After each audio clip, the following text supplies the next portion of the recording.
Yeah, Davidson played a great game. It came, they came up a little short, and they're, I'm sure, frustrated about that. But they showed you the kind of potential that they have as a football team. They're in their second year as a staff, and you can see on film that their guys are really getting it, and they play hard. They play hard every snap. They did last year, and then they have some great players. They have a great quarterback. They have a great inside linebacker, and really a lot of good football players. They're a team that's certainly on the rise, no doubt about that. Davidson's quarterback, J.P. Douglas, is a guy who can do lots of different things. He has a great release, throws a really good ball, also can run the ball, and so he's a dual threat quarterback that you've really got to be focused in on stopping. He brings another dimension to their offense. We did some really good things against a very good football team. So if you look at on offense, we had like 90-some snaps. And 82 of them we played pretty well, but those other ones got us in trouble.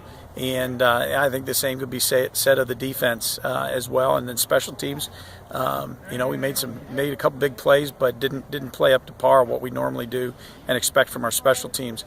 But the thing is, we were talking about it after practice today. We talk about relentless effort, and a lot of times guys think that just means trying hard all the time. That's not what we're looking for. We need relentless mental effort, physical effort, the whole package.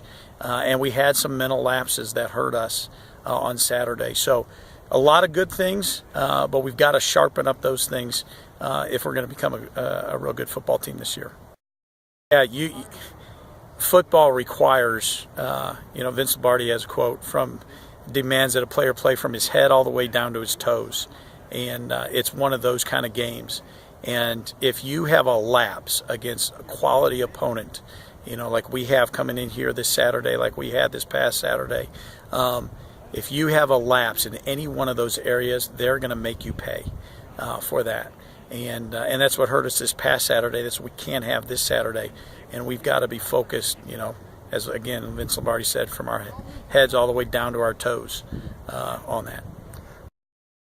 I think you saw the things that we want to do in terms of mixing up the run and the pass and keeping people off balance that way, working our tempos in different ways throughout the game, keeping people on their heels in that way as well. What we've got to do is we've got to execute better on those critical plays. There's 4 or 5 plays that make the difference in the game, but you never know when they're coming. That, I'm one of my quotes here tonight. That's a Joe Paterno quote. And we didn't execute those critical plays, and for us to take that next step as an offense, we have to do that. Davidson's defense plays really, really hard. Their linebackers can run from sideline to sideline. They play great, just team, aggressive, active defense, and they're going to make you beat them. They're not going to make mistakes. Just seeing them compared last year to this year, they were a young defense learning their scheme, and you can tell they got it now, and they're playing pretty good football. They 54-48 against Dayton in 5 overtimes, and you hear that and you say, wow, that wasn't much of a defensive game. What people don't realize, it was 13-7 in the fourth quarter. But it was one of those games kind of got going late in the fourth quarter, and then when you play 5 overtimes, you're going to have a bunch of points added on. But the Davidson defense had done a fantastic job against Dayton, and so that score is very misleading as far as what they're capable of defensively.